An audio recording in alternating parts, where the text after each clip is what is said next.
নমস্কাৰ, কি খবৰ আপোনালোকৰ? আশা কৰোঁ সকলোৰে ভাল। এয়া দেখিছেনে, ইণ্ডিয়া ক্লাবত মেলা আহিছে। আমাৰ ইয়াত মাৰ্ঘেৰিটা ইণ্ডিয়া ক্লাবত আমি মেলালৈ বুলি আজি ওলাই গৈছোঁ। মা, মই, বেটি, মুনু আৰু মোৰ নন্দাজনী। আৰু মুনুৱে ইয়াত গাড়ীখন আহিয়ে মুনু ৰিং থকা গাড়ীখনত উঠিলে আৰু ডাঙৰ বেটীয়ে সৰু চকৰীখনত উঠিলে। উঠি কেনে যি কান্দন, তাই নামিলে। নমাৰ পিছতে আকৌ ইয়াত কি শ্লিপ কৰে নেকি, সেইটো কি বুলি কয় মই নাজানো। তেনেকৈ ইয়াত 50 ৰুপিজ ল'লে। বহুত দেৰি তাই মানে খেলিব পাৰি। গোটেইখিনিৰ ভিতৰত ইয়াৰ দামটোৱে অলপ ৰিজনেবল আছিলে। 50 ৰুপিজ লৈছিলে। বহুত দেৰি তাই খেলিব পাৰিলে। তাৰপিছত ইয়াতে দেখিছেনে, স্মক ফ্লেভাৰৰ কিবা এটা মানে আছিলে আৰু বিস্কিট টাইপৰ। মোৰ খাবলৈ ইচ্ছা আছিলে এইটো ধোঁৱা ওলাবলৈ কাৰণে, কিন্তু বেটীহঁতৰ কাৰণে বহুত ঠাণ্ডা।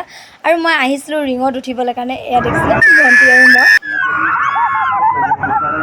আচলতে মই এই ৰিংটোত উঠিম বুলিয়ে আহিছিলোঁ। তাৰপিছত মোৰ লগৰ এটাক লগ পালোঁ স্কুলত, একেলগতে 5 ক্লাছৰ পৰা পঢ়িছিলোঁ। ভালে আছোঁ। আপুনি? ভাল। কোন আহিছ?